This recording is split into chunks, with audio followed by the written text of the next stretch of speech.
Video ini diperankan oleh 3 orang mahasiswa dalam satu kelompok. Yang pertama adalah Himawan. Himawan dalam video ini memerankan sebagai seorang mahasiswa PEN jurusan LK. Yang kedua adalah Rodik, yaitu sebagai seorang mahasiswa PEN juga, tetapi pada jurusan Telkom. Kemudian selain sebagai mahasiswa, dia juga bekerja secara freelance. Yang ketiga yaitu Amri, sebagai seorang mahasiswa. Di sini dia adalah satu kelas dengan Himawan, yaitu pada jurusan LK. Halo. Oh, siapa ini? Pak Anton. Oh, Bapak Anton. Gimana Pak kabarnya? Ada project untuk membangun jaringan. Jaringan mana Pak? D4 sama D3 Ben. Oh iya ya. Bisa Pak, bisa. Tapi itu gimana Pak jaringannya? Yang udah lama atau gimana? Oh, jadi ada yang lama dan baru. Oke. Nanti saya pikirkan dulu Pak. Oke ya. Terima kasih Pak. Jaringan lama baru. Sulit ya? Ribet. Gimana kabarnya? Ya, sehat. Ada apa ini kok kelihatannya pusing ini? Baru dapat telepon, dapat project itu untuk bangun jaringan. Oh, jaringan tuh. Jaringan tapi itu untuk lama sama baru, suruh gabungin. Oh, jadi gedung yang mana ini? Ini D3 ini sama D4. Nah, itu nggak tahu yang D3 ini jaringannya gimana, kan sulit mengerti juga, sulit nyambung. Kalian mintanya itu semuanya bisa terkoneksi. Berarti kamu harus tahu jenis jaringannya ini. Iya. Oh, kebetulan saya juga mau belajar ini. Oh gitu. Iya. Gimana? Sama teman saya Himawan di D4. Iya. Ayo kita Sana saja. Halo. Wah, dari mana nih? ini ketemu teman tadi. Wah, iya. Ini Rodik. Oh, Rodik. Oh, Himawan. Himawan. Sama kenal. Ini sama-sama mau belajar jaringan juga. Oh, Ya, iya. jaringan. Soalnya dia ada project untuk buat jaringan di lab D4 ini. Lab D4. Iya. Oh, Yang mungkin dari lab D3. oh, benar-benar. Mungkin bisa bantu. Mungkin. Oke, kita bahas tentang topologi jaringan ya. Itu karena untuk menggabungkan 2 jaringan yang berbeda itu biasanya kita harus tahu bentuk atau topologi jaringannya. Jadi saya ada slide, ini ada filenya. Ini untuk topologi jaringan. Nah, ini di sini topologi jaringan itu yaitu cara untuk menghubungkan komputer yang satu dengan komputer lainnya sehingga membentuk jaringan. Dalam suatu jaringan komputer, jenis topologi yang dipilih akan mempengaruhi kecepatan komunikasi. Untuk itu, maka perlu dicermati kelebihan atau keuntungan dan kekurangan atau kerugian dari masing-masing topologi berdasarkan karakteristiknya. Jadi harus dicermati dulu gimana keuntungannya, gimana kok kenapa kita memilih jenis topologi ini, kenapa harus topologinya bentuknya seperti ini, harus disesuaikan dengan bentuk jaringan yang diinginkan. Seperti itu. Perlu diperhitungkan dulu ya. Iya, jadi yang diinginkan klien gitu. Iya, seperti itu. Kecepatannya atau gimana? Iya.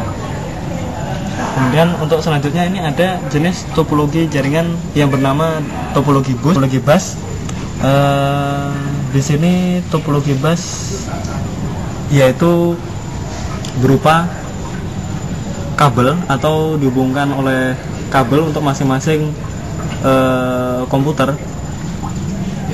Tetapi kabel tersebut hanya berupa satu kabel, kemudian tanpa ada alat tambahan yang menguatkan sinyal atau melewatkan terus dari komputer ke komputer. Kemudian topologi bus merupakan topologi yang pasif. Ketika satu komputer mengirim sinyal up atau down, semua komputer dalam jaringan menerima informasi, tetapi hanya satu komputer yang menyetujui informasi tersebut. Komputer yang memiliki alamat yang sama dengan alamat yang menjadi tujuan dalam pesan, sedangkan komputer yang lainnya akan menghiraukan pesan tersebut. Topologi dari jaringan bus menggunakan broadcast channel, yang berarti setiap komputer atau peralatan yang terhubung dapat mendengar setiap pengiriman dan semuanya memiliki prioritas yang sama dalam menggunakan jaringan untuk mengirimkan data. Nah, jadi untuk topologi jaringan di situ hubungan antara PC satu dengan PC lainnya itu hanya dihubungkan oleh kabel. Maksudnya satu jalur kabel, kemudian dari situ tidak dihubungkan, tidak memerlukan peralatan lain selain kabel itu.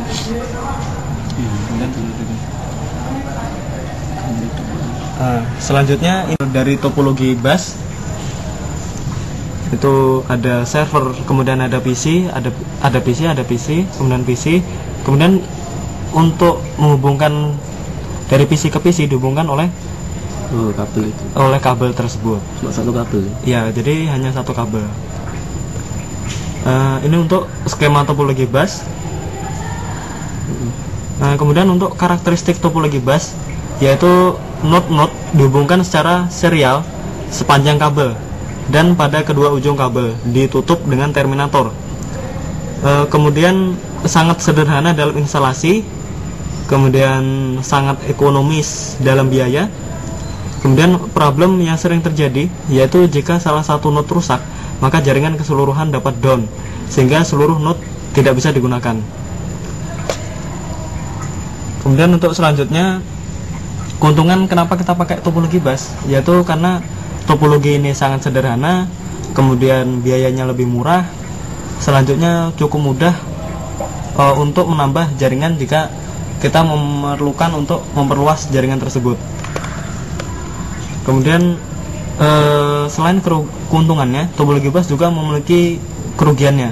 Di antaranya karena hubungan antara satu komputer dengan komputer lainnya hanya terhubung dengan satu jalur yang sama, oleh sebab itu akan terjadi traffic atau lalu lintas yang padat, sehingga komunikasi data akan memperlambat untuk melakukan troubleshoot pada bus, karena satu jaringan tersebut, satu kabel tersebut adalah terhubung ke sekian banyak PC.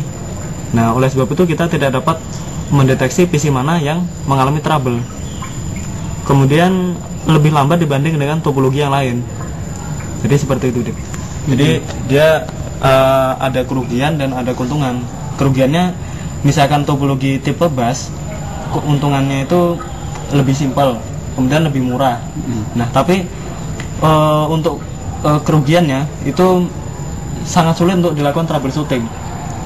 Gitu. Karena semuanya jadi satu ya. Iya, karena jadi satu. Ini ada namanya topologi star. Kenapa disebut topologi star? Karena bentuk atau pengawatan dari kabel jaringannya berbentuk bintang. Jadi hubungan antar PC ke PC itu dihubungkan dalam bentuk bintang. Oleh sebab itu, ini adalah bentuk dari topologi star. Semua PC terhubung ke hub, atau bisa diganti dengan teknologi sekarang yaitu menggunakan teknologi switch. Nah, di sini PC dengan PC, antara satu PC dengan PC lainnya terhubung ke hub. Kemudian ini skema topologi star. Untuk karakteristik topologi star, itu setiap node berkomunikasi langsung dengan konsentrator atau hub. Jadi antar PC tidak dapat langsung terhubung ke PC, seperti pada topologi tipe hub.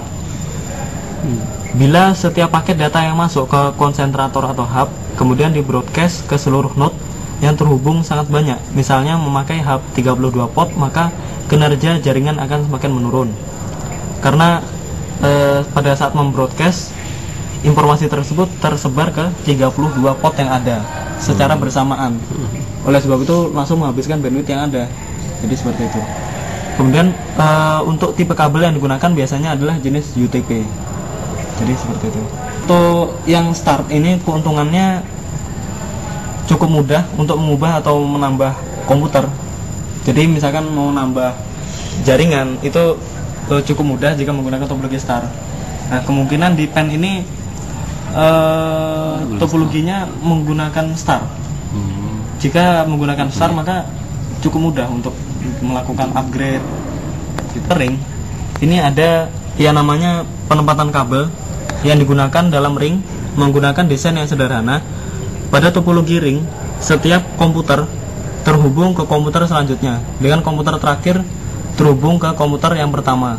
Tetapi sayangnya, jika akan dilakukan penambahan atau pengurangan komputer dalam jaringan, tentu saja akan menggunakan keseluruhan jaringan. Topologi ring digunakan dalam jaringan yang memiliki performa tinggi, jaringan yang membutuhkan bandwidth untuk fitur yang time sensitive seperti video dan audio, atau ketika performa dibutuhkan saat komputer yang terhubung ke jaringan dalam jumlah yang banyak. Nah, jadi seperti itu. Untuk topologi ring, jadi satu komputer dan komputer lainnya itu saling terhubung seperti ini, saling terhubung. Komputer lainnya itu membentuk suatu lingkaran. Jadi seperti itu.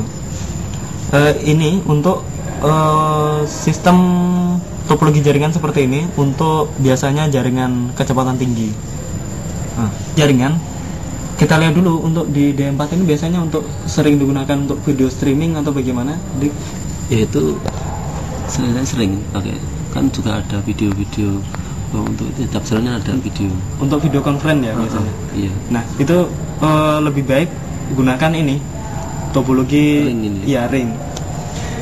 Mungkin nanti bisa dikombinasikan dengan topologi tipe star mungkin. Oke, bisa kita masukkan.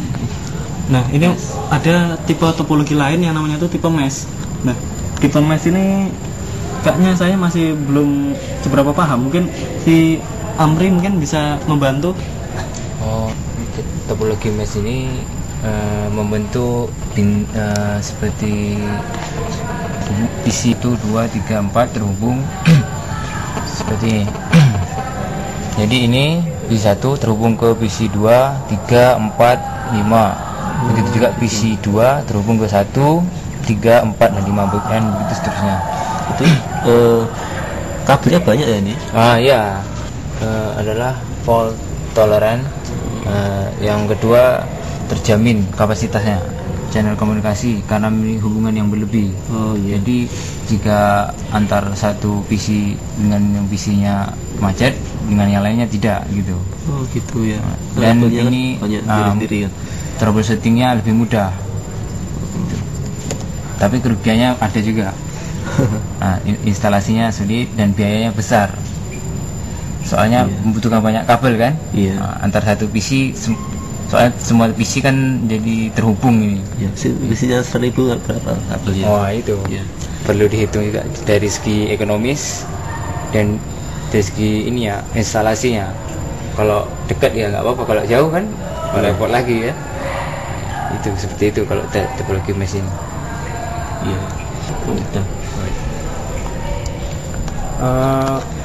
Itu mungkin sedikit masukan dari kita. Mungkin ada yang belum jelas mungkin untuk pengembangan selanjutnya.